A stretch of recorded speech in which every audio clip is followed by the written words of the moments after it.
development that in order to punish someone, it has to be done physically.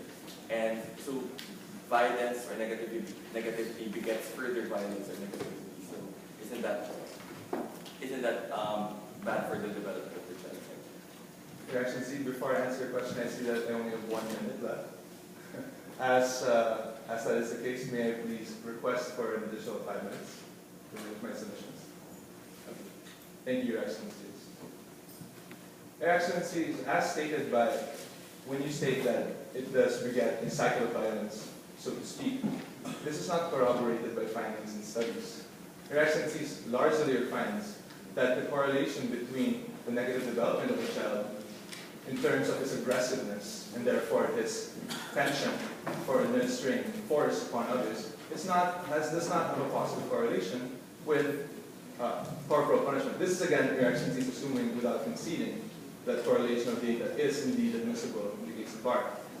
So, Your Excellencies, we submit that such data, there is no data to support such claim that there is in fact a cycle of violence with respect to the administration of corporal punishment. Further, Your Excellencies, to further supplement my point, a study by Othman in the jurisdiction of Malaysia finds that the moderate application of corporal punishment is viewed by children as a necessary exercise of parental authority.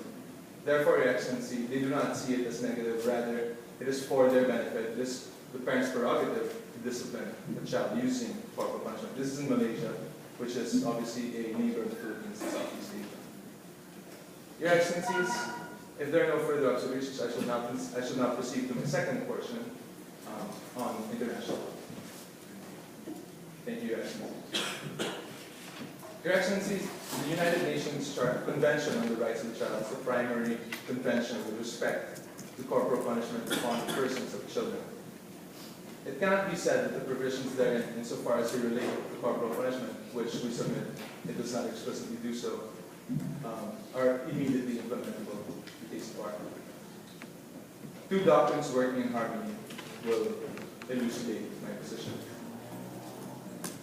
The doctrine of progressive realization constitutes a recognition of the fact that social, economic, and cultural rights are generally not implementable over a short period of time.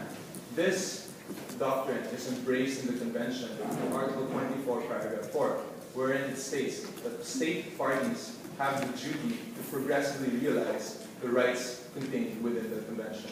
Furthermore, Your Excellencies, in the UNCRC monitoring report in Zambia, explicit mention was made of progressive realization when it inferred or when it endeavored to find a workable process with which to monitor the gradual implementation. If you talk about progressive realization, then the implication is it's progressive, it's improving, it's getting better. So if the end goal, as you may seem to imply, is the entire elimination of corporal punishment, then it's also your position that implicitly the imposition of corporal punishment and what you're defending is a necessary evil. So you're conceding that? No, Your Excellency, I'm just stating that in the context of international law, we are not required to implement the provisions in the Convention straight away due to our cultural inclinations. Your Excellencies, if we thoroughly examine the parties or the state parties that have actually implemented a total ban on corporal punishment, this is through a study that we have done, an impromptu study, so to speak, using UNCRC committee reports as well as other sources. We have found that 27 out of 192 state parties to the UNCRC have implemented a total ban. Of these 27, 24 are first world countries who have taken sufficient steps, such as legislation and a comprehensive educational program with respect to Sweden, Your Excellency. And they generally took a long time and a lot of effort to implement a total ban on corporal punishment. Furthermore, Your Excellencies, the second doctrine is the margin of appreciation.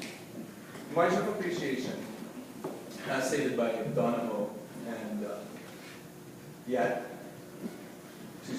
Donahoe and Yatzi from Donahoe is from the University of Akron, Ohio.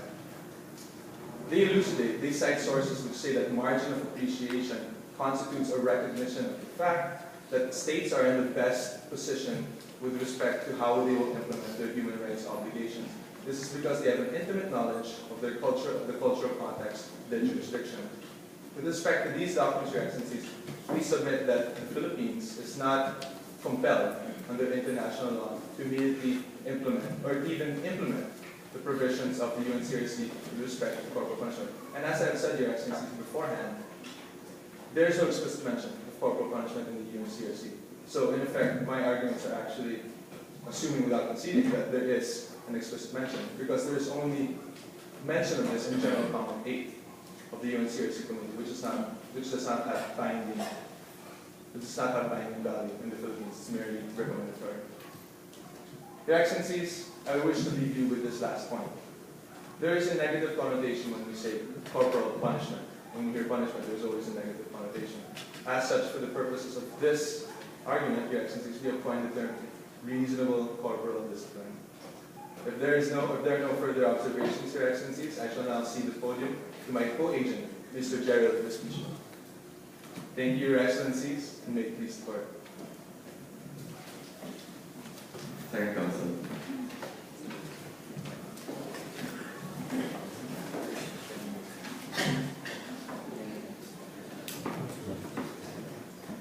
Mr. President, Your Excellencies, my name is Gerald Vespucci, the other counsel for reasonable corporal discipline.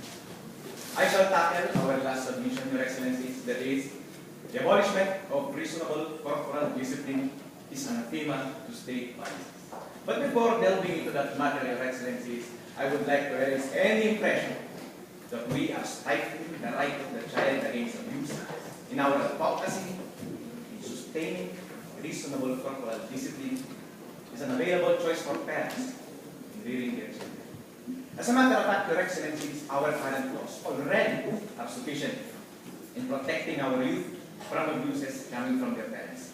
Such laws would include the Anti-Violence Against Women and Children Law, the Child and Youth Welfare Code, and even Articles 55 and 213 of the Family Code, dealing in the legal separation of cases.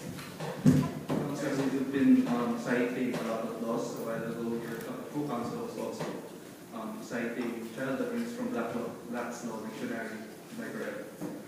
But there's an explicit definition of child abuse under the child abuse law. Would you be familiar with this? And how would this relate to what you are proposing? I would think that the child abuse law already delineates what punishments or what acts would constitute child abuse.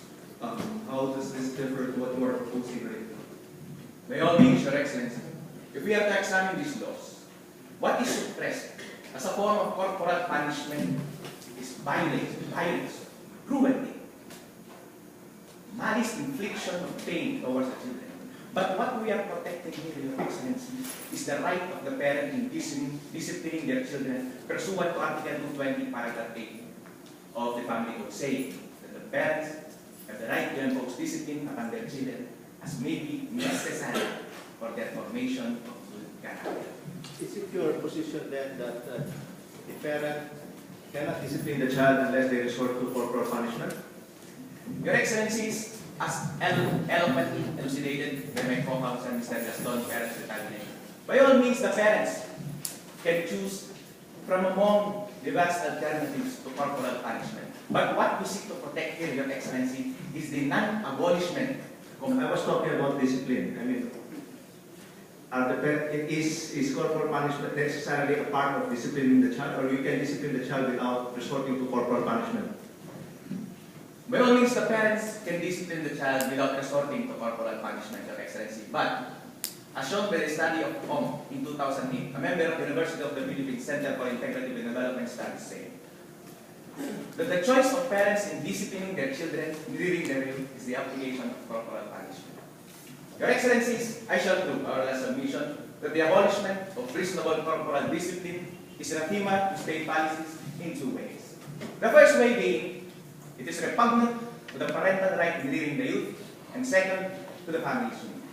To my first point, the rearing of the youth belongs to parents.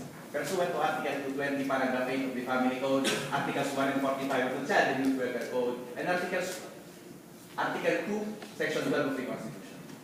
according to Protasio de Castro, Council, just stemming from the last series of questions.